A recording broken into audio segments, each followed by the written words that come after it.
Welcome to the Default Profitable Podcast. You're listening to the next episode. Today we're going to focus on what it takes to start, run, and grow a creative business.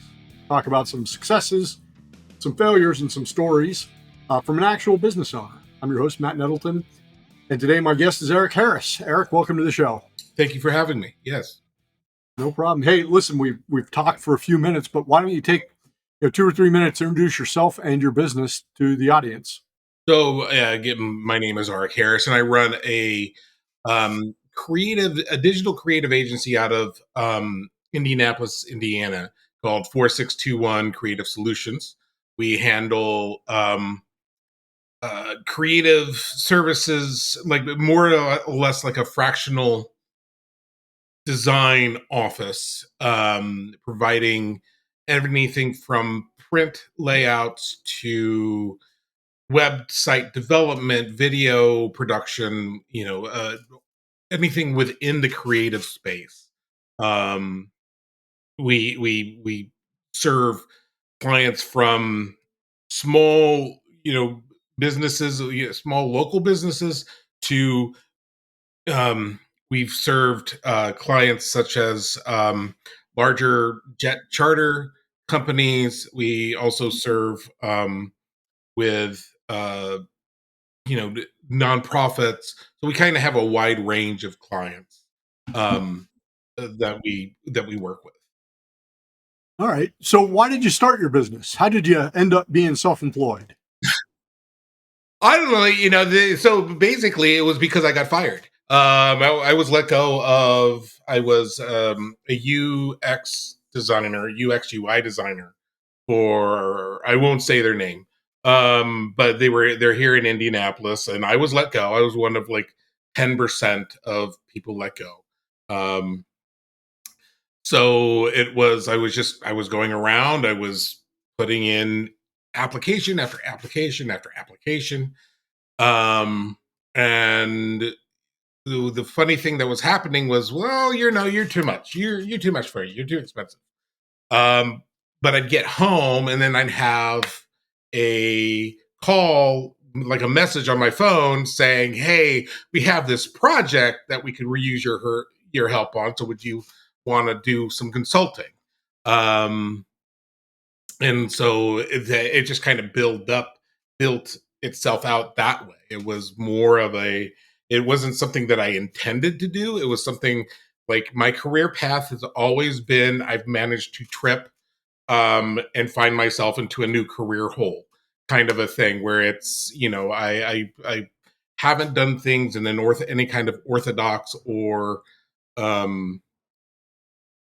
don't want to use a term not purposeful, but it's, I've always wanted to be my own business owner. I've always wanted to be like the idea of being my own boss and all of that stuff. There was nothing it was always out on the horizon. It wasn't, when all of a sudden you're faced with, well, I got to pay the bills. It's like, it's got to happen right now. So it was more or less like, well, I'm going to keep looking for jobs, but in the meantime, I'm going to set up this other thing. And then this other thing wound up being lucrative. And it was like all the companies that I've applied to were actually coming to me as a consultant. So it worked itself out that way. So how long ago did you end up in this position? I want to say 7 years ago, but my math is like, I want to say 7 to 9 years. I believe, like, I really do. Like, it was like yesterday. Yeah. It's like, it's one of those. I don't think I've come down from it. I'm still like, okay, no, I've been doing it for a while. But I'm always kind of like, I'm actually just kind of amazed that I'm still going. So it's like, it couldn't have been that long ago. It's like, no, it was about 7 years ago. And so you're probably, in the last 15 interviews, you're probably the fifth person that has brought up I started because I got fired. It's not that uncommon. And I don't know necessarily. I don't want to say it's the catalyst, because I've talked to other people who said, yeah, no, I needed to make money, and so it was, that, or most people that I've talked to that have been through this, they never expected this to last as long as it had. It was like always like this was the interim Yeah. until the next full time, right? Yeah. It was never meant to be like secretly, yeah, I'm kind of glad it was, but it was like, I will probably go back into the office at some point in time. And it's worked out in my favor, and So typically when I talk to business owners, they fall into two camps, right? One is, hey, I've got this passion, I've got this way I want to run a business, I've got this vision. And the other group of business owners is, hey, there's an opportunity in the marketplace. I think I can make money doing this. right. It sounds like you were in the second camp. Mostly in the second camp, but I also, after working, I kind of had an odd perspective working in as a designer internally for um, companies, um, that it's like, okay, I would treat this like if I were to be a designer, for a company, I would want to make the customer know that I'm part of the team. And so that was kind of, so yes, you're right. I do fall into the second camp, but I already had like a kind of a method in mind of this is how I would want to do it. Right. Right. Because I've seen it done, and it's like, I didn't really, there are agencies that I have worked with that I really liked how they interacted, and they really do plant themselves as part of the team. And then there's ones that just kind of like they were just waiting for the paycheck. And I didn't want to be that second kind. I want to be the kind that's like, I want to, lack of a better word, a hand holder. Because, there's a lot of, especially with small businesses, not knowing what to do. It's like, that's my opportunity to help them grow. Right. So, and be a team member, or a fractional team member. Um, Before we started using that term fractional, Anything. Yeah. anything. It was kind of like when that started coming up, I'm like, yeah, that's what I am. I mean, like, I've been doing that for a while now. Yeah. Finally. Like, I'm ahead of the top of the curve for the first time. Perfect. Yeah. So what are some of the things that you wish you had known before you started that would have made your life easier? I wish somebody told me, how easy it was to just form your own business. And also, it's really like all you have to do is fill out a form, and you can get your own LLC or your own S corp or whatever you want to do. Right? It's really super easy. Um, you just pay a fee and get going. I think what I wish somebody would have said, is you need mentors. That's the big one, which today I still struggle with because I've I wind up learning a lot on my own, like, and I'm not necessarily sure that's a good way of doing it. Um, but I think if you are able to find a mentor, do it. They'll help you just find those resources. One of the things that's come up in a number of these episodes is before starting a business, people would meet with SCORE. Did you meet with SCORE or do anything? Are you Nope. familiar with SCORE? I No, no, I have no idea. So, like, again, there were, it would have been good I think, you have a lot of resource sites, but even like with the SBA and, various local community business outreach, but there's still, you have to do a lot of digging. And sometimes it's not easy to find the information. Like, you have to go 10 levels deep in order to find out where some of these things are. Yes. Um, and they don't make it very clear. I think that's the one problem with business ownership is it's not because of they want to keep people out. It's just I don't think that they've thought about how do we organize this so people who have no idea, who've never taken a business class, um, how would they go through? Like, I was pretty much an arts major. I've never taken a business class. So I've had a lot of things that I've had to learn on my own. Um, and I know that there are resources out there, but it's not readily available, like at the touch of your fingers. It's like you have to go down rabbit holes to find out what you need to know, because you at the beginning you don't know what you don't know, and so you don't know the questions to Yeah, ask. you can't get near it with the questions because you don't even know what you're looking for. So that can be a challenge. Hmm.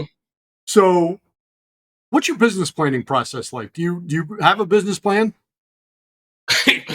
I did like 7 years ago, and I'm pretty sure it's kind of like my thesis. It was like it's not at all what I started it off as. I have to go back and dust off the business plan. Um, my, I've jokingly said like my business plan is I will do anything for a paycheck. But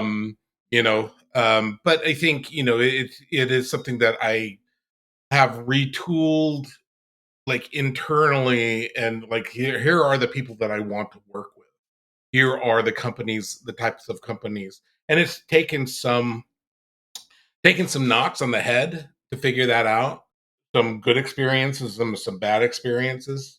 To say this is what my client, this is what my ideal client is like. This is what my mission, my personal mission is. Um, and so I constantly I reevaluate, at least mentally, go through that exercise regularly.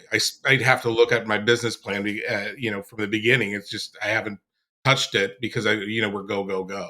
I think if there's one thing that would have been helpful is the mental health side. Nobody prepares you for the the loneliness of being a business owner, because everybody makes it sound great and super, you're your own boss, and it's like, well, you're not your own boss, you just have many bosses. And there is no, I can't set my own time and schedule, but again, that's kind of like, if work comes in, I have to take it, and so you know I have to be more flexible around that. And then what do you do when when the invoices are out and nobody's paying? It's whether it's because the company that you issued the invoice for is on a net 30 or a net 90 or whatever, and so you're like waiting to be able to like pay yourself, or you know pay off, like there's this thing I want to do, and in order for do that, like I have to wait for this to come in. We run an art studio as well. That's kind of a sister business. We of making like art, tiki and Polynesian inspired art pieces. Um, and so a lot of times we have to wait for those checks to come in before we can get the materials to do the next thing, because it's always going from one to the other. And that's been a pretty consistent theme as well. Is financial literacy and financial Hmm. stability is always Right. kind of a challenge. Um, And it keeps you. oh, well, and I think it was Stephanie Daly that said if you're not comfortable being awake at 3 a.m. thinking about your business, you probably ought to just work for somebody else because I would. you're going to be Yeah, awake I at 3 a.m. thinking about your business for some reason. right.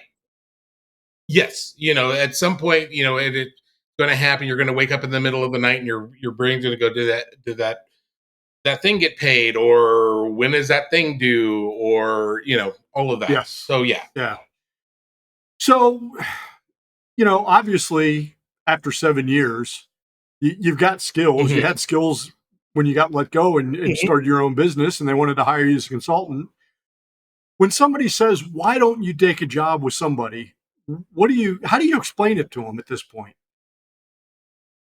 Like the scenario is like, why don't I take a job with Why don't you just go be a W-2 worker at Megacorp? how I would explain that is, well, I'm doing okay. Um, yes, things could be better, but I really am picky now about who I choose to work with.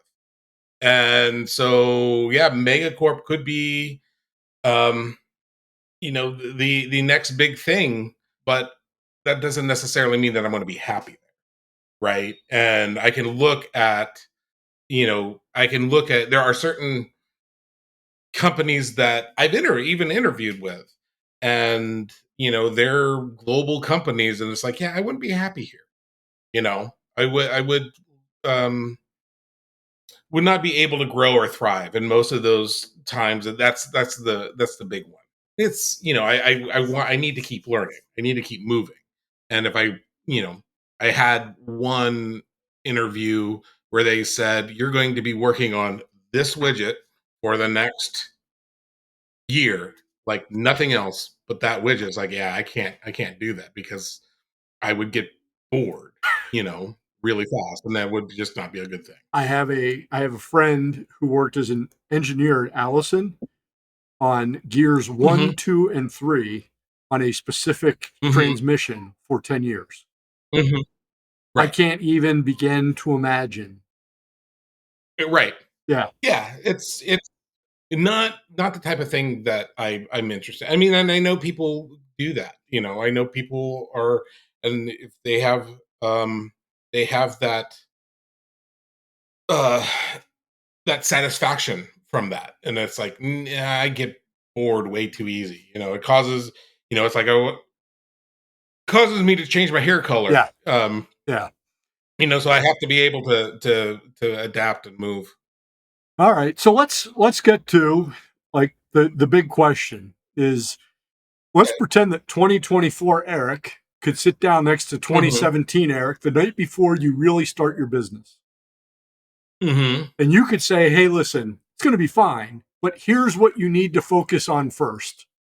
What's the one thing that you focus on first? Well, at that time, that 2017 arc was like really anxious, like really like the mental health portion of it. I think was you have to start working on yourself. You have to start taking care of yourself. Um, I think the 2024 me would look back at the 2017 me and say, you might not be able to afford it right off the bat, but as soon as possible, get an accountant. Um, which was probably the best move that I did was get an accountant because I should not be in charge of my own. Yeah, Yeah. like let somebody else do that, and she tells me what I can do.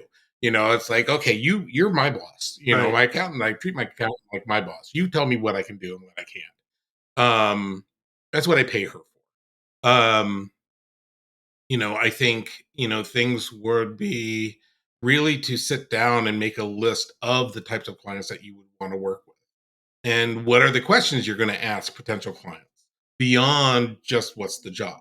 Because I think there can be philosophical differences that are not going to mesh well. There are going to be practices that are not the same. The first time that I worked with a company on net 90, on a net 90 pay scale, I was just, it was disheartening, yeah, to say the least, because I did not know that that was a thing. Yeah. Um, it's like I can't go into a grocery store and say, "Here's I'm going to take this milk home, and in 90 days I'll send you a check." Like, that's not the way that works. And so, I come from a very working class kind of from a family working class family background. So a lot of those things were still new to me. Um, it's like maybe take a maybe like sit down and take just a intro to business night class, um, just to get some of those that terminology under your feet. You know. Yeah. I mean, the number one of all the things that business owners have talked about in 80 plus episodes is the financial literacy. has been the biggest weakness, and not general financial literacy. Like personal finances are fine.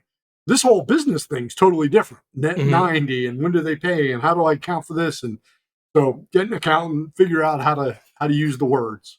So that's good advice. And it has nothing to do with anything that attracted you to be in the business.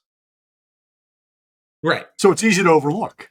Right. Yeah. And don't overlook really try to be aware and don't just overlook those things. I have really bad ADHD. So it's really easy for me to get sidetracked. So creating methods saying, okay, I have to get this done. And however that works. Some people have Post-it notes. Some people write stuff down. Some people have, reminders and calendar events. And then some of us have to have things like set in our brain. Yeah. Because that's the way that we operate. So we have to put those kind of mental cues in our practice, in our methodology. Yeah. Almost on a daily basis. All right. Well, those are all good lessons. So let's say that's a quick 24 minutes, by the way. So okay. But let's wrap up here. Okay. Hey, I'm going to remind our listeners, if you want to get in touch, there'll be information on Aric in the show notes at defaultprofitable.com. If you're listening, there are 3 ways you can help us grow the podcast. Leave a review on Apple or wherever you listen. Hit subscribe. Or if you hear something interesting, share the episode with somebody you know. Aric, first of all, I want to thank you for being a guest. Thank you so much for having me. Yeah, it's been great. No problem. And to our audience, we'll be back next week with another episode of Default Profitable. Until then, stay focused, keep working, stay profitable.